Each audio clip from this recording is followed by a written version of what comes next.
18 klausime mūsų prašo pasakyti, kas yra šitas užtušuotas plotas. Ir į šitai buvau atsakęs jau 15 klausime, tai yra jėgos impulsas. Bet dabar mes pasižiūrėsim detaliau ir tiksliai išsiaiškinsim, kodėl tai yra jėgos impulsas ir pabandysim apibendrinti, nes turbūt esi pastebėjus ar pastebėjęs, kad visai dažnai prašo pritaikyti arba paaiškinti, kas yra plotas po grafiku.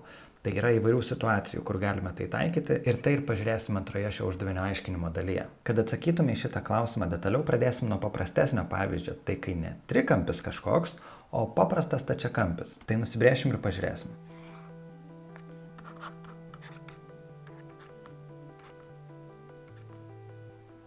Taip, tai ir pradėsim nuo labai paprasto pavyzdžio. Sakykime, kad spyrio vidutinė jėga buvo 2 newtonai ir jinai nekito ir truko, pavyzdžiui, 4 sekundės. Norint apskaičiuoti jėgos impulsą iš formulės F kart delta T, mes turime sudauginti F, kas yra 2 newtonai, su delta T, kas yra 4 sekundės. Bet jeigu gerai įsižiūrėsi, F yra tiesiog viena šito stačiakampio kraštinė, o delta T kita stačiakampio kraštinė.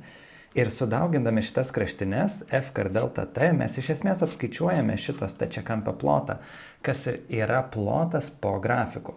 Tai plotas po grafiku šiuo atveju yra F kart delta T, na ir šiuo atveju tai būtų 2 newtonai kart 4 sekundės. Ir šitą išvadą galime generalizuoti arba išplėsti bet kokiai grafiko formai. Tai reiškia, kad grafikas neturi būti tiesus stačiakampis. Jis gali atrodyti bele kaip. Šitai pavyzdžiui. Ir plotas po tokiu grafiku vis tiek būtų lygus suteiktam judesio kiekiui. Tiesiog šiuo atveju ta jėga jinai kintanti, tai mes sakytume, tai yra vidutinė jėga. Nors taip nieks dažniausiai ir nerašo to vidutinės jėgos ženklo.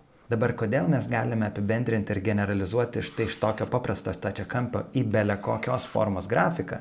Yra truputį sudėtinga, tai įtraukia integralus ir todėl mes to dabar neliesim ir nesiaiškinsim. Bet tau tiesiog užtenka žinoti, kad nesvarbu kokios formos grafikas bebūtų, po jo esantis plotas visada bus jėgos impulsas, kai grafike vaizduojama jėgos priklausomybė nuo laiko. Ir šitai galime dar labiau generalizuoti kitoms netgi formulėms. Realiai tau tiesiog užtenka ieškoti, kas toje formulėje yra sudauginta.